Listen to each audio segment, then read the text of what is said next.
Hi everyone, Joe March here, also known as Sorcerer, and it's been about 3 months since my last video, and on that video I was talking about my new path that I call the Path of the Gods, but I specified that I was new to it and I'd come back and do a video once I had a better understanding of it. That time is now, that video is now. We're going to talk about what I've come to understand the path is, what it represents, things like that. But this will probably be the last video I make talking specifically about what this path is. I don't think that's the most interesting of topics to continue to talk about. And it's more like what we're talking about is the inner workings of what I'm going through right now as far as what sort of practices I'm doing, which I think is only interesting to a few of you.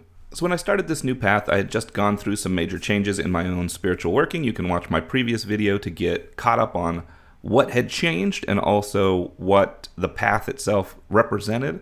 I made 2 videos on the path, but I think the second one is actually better at explaining where I'm at in the whole process, and it'll make more sense if you watch that one first if you haven't seen it. Otherwise, we're just skipping right into what I've learned since then. So, I had thought that the path was about understanding the eternity, getting to better understand all the different aspects of the eternity. That is in part true, but not in the way that I thought back then. So, the Path of the Gods being a path of talking to various archetypal gods in order to understand different things, I thought would be a way to broaden the self outward and better understand the eternity.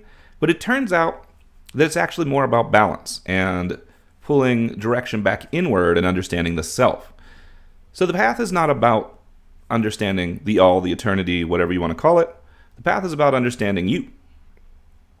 And this path started after I went through an ego death experience, and while that ego has rebuilt itself into a new ego, as egos do, it's now more integrated into the greater psychological structure, understanding of kind of the role the ego has, and it's hungry to understand who I am. What does that make me now?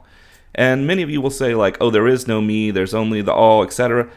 I understand this, but there is a unique individualness to you as well, which is the thing that this path is actually directing you toward.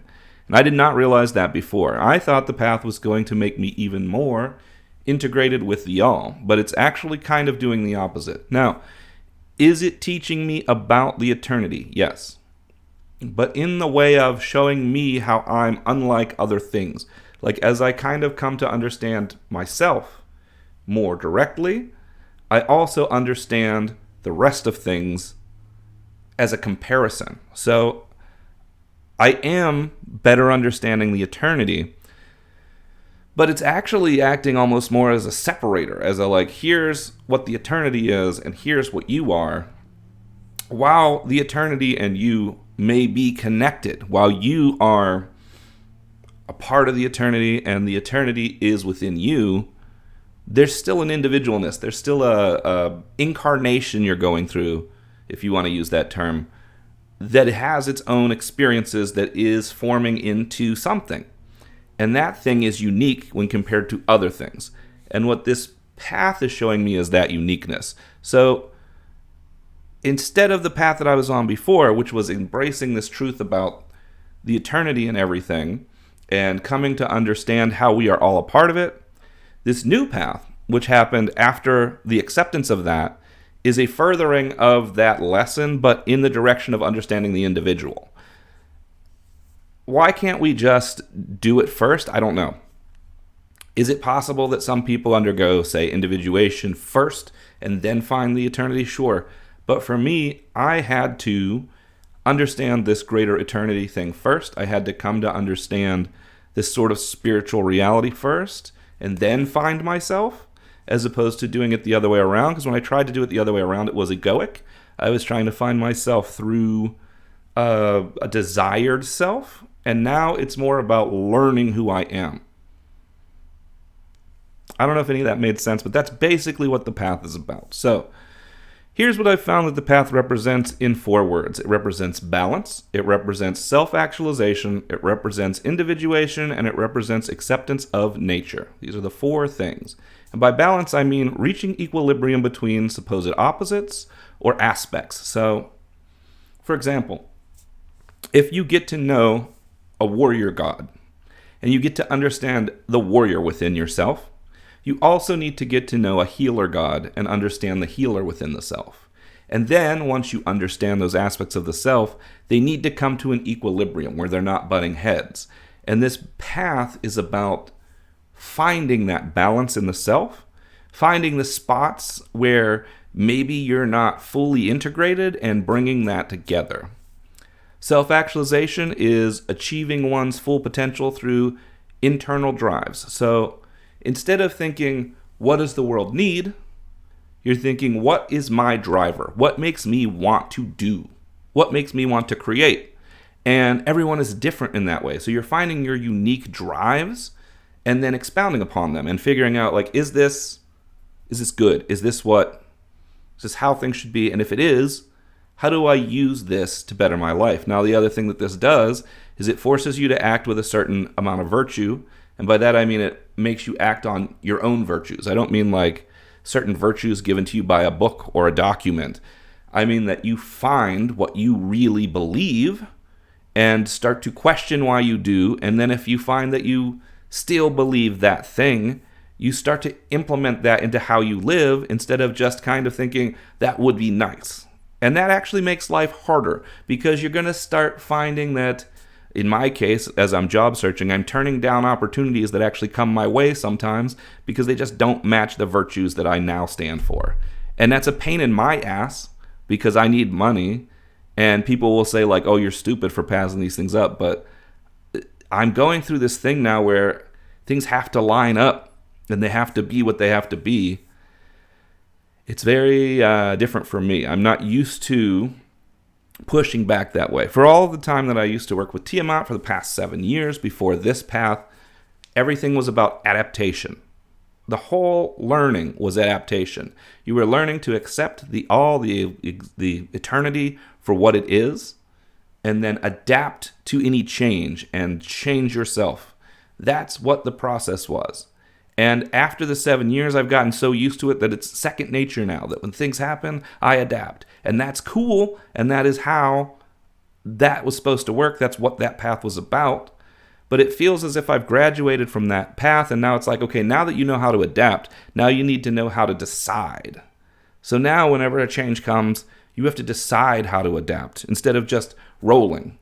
And that's the new thing. Now, that may sound very like kindergarten level stuff to learn, but I think most of us don't actually spend the time to learn that. So self-actualization is a process of understanding myself enough to know which way to roll whenever this stuff happens.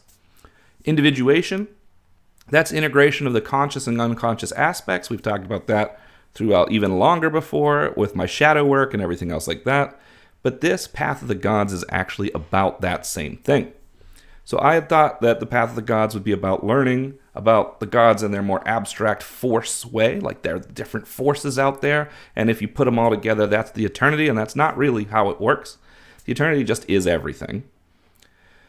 But the gods can represent like a separate aspect of you. So like there's a warrior within me, but I could talk to a warrior god to understand the warrior within me. There's a healer within me, and I can talk to a healer god, etc., etc., etc. The purpose of the work with the gods is to integrate the parts of the self that are like those gods so that you become all your parts, that you take all these different aspects of the self and combine them into just the self. And that's what this bigger construct is. Instead of just having the ego, you now have the ego, which is kind of like the front man, and then you have the entire rest of the self, which is everything else, and you're trying to live as that full self, and in order to do that, you have to integrate the different parts of yourself. And because you can't really see what's lacking in the self or what's out of balance, you need to work with something that at least feels external, even if it is coming from within you, and that's the gods you're working with. And the interesting thing about that, especially for me, is which gods show up. So if I call for a warrior god, for example, then Lu from the Celtic gods shows up. And if I ask for a healer, I get the Morgan. Now, the Morgan is not who most people would think of as a healer. The Morgan is a goddess of death, more or less. Not even technically a goddess, but you get the idea. You would maybe more likely put the Morgan as a warrior, and you would maybe more likely put Lu as a healer in some traditions. But that's actually good because balance between those two aspects is important as well. And the Morgan for me is a healer because my healing through life has been through things like my shadow work, which the Morgan helped me through. So she appears as my healer, but I can learn from that. I can be like, why specifically is this the healer for me? What does that say about myself? Things like that. So in addition to working through these aspects, you're also figuring out what makes you different. In reality, not just, hey, I'm different because I want to be different, or hey, here's what makes me feel special, but truly what makes you unique compared to other people, for good or bad. And then integrating that, accepting that. Again, it's almost like a new layer of shadow work, accepting who you truly are on this higher level. That's turned out to be what this path is about. Lastly, we have acceptance of nature, and that is accepting both the cruelty and the beauty of nature. That is accepting the cycles of life, death, and rebirth. We've talked to death about this because this is also heavily what was taught for the 7 years from Tiamat, but it's very important to understand. I almost called this acceptance as opposed to acceptance of nature, but that didn't express it correctly. It's not about just accepting things as they are, because that just sounds all airy-fairy and happy time. It's about accepting both the cruelty and the beauty. In other words, you have to be able to look out at nature and see the coyote eating the lesser animal, not lesser, the coyote eating the herbivoric animal that it's eating, and understand that as both cruel and beautiful. You have to see the fullness of that and accept it as it is. Don't try to correct it. Don't try to change that aspect of the world. Don't try to impose your own morality onto the universe. And it's also about understanding the difference between that and our society. So like, our society is a construct we made. We can impose our own thoughts on our society all we want, because that's a false structure. The society doesn't even really exist. It's just something we've made up and all agreed to participate in. But when you look beyond the societal framework at nature, you can't impose those rules on that. You have to see the natural order. You have to see the natural way and the natural cycles and just accept them for what they are, because they are representative of reality, and learn from them. And that's what acceptance of nature is about. Now, do I think other people should follow me down this path of the gods? That's up to you. It isn't that I want to say, hey, look what I'm doing. I'm on some high level. You guys got to do this shit. Not at all. I do think if you're someone who is comfortable in the we're all part of the eternity phase, you need to add something that helps you self-individuate, self-identify, etc., to that to balance that out. And that's what this is for me. But I don't think it has to be this path that I'm on. I think this path that I'm on is this path that I'm on, and defined the way it is because of how my brain chemistry works. It's specific to me. And that's why a lot of people heard it and was like, what the hell are you talking about? Because it's me. The path is me. But you need to find your own path to your own individuation. And once you do, once you find a path that works for you, where you can help to kind of understand the self, to open that up as a result of using those practices, then you just continue to practice that as part of your practice. That's all I'm saying.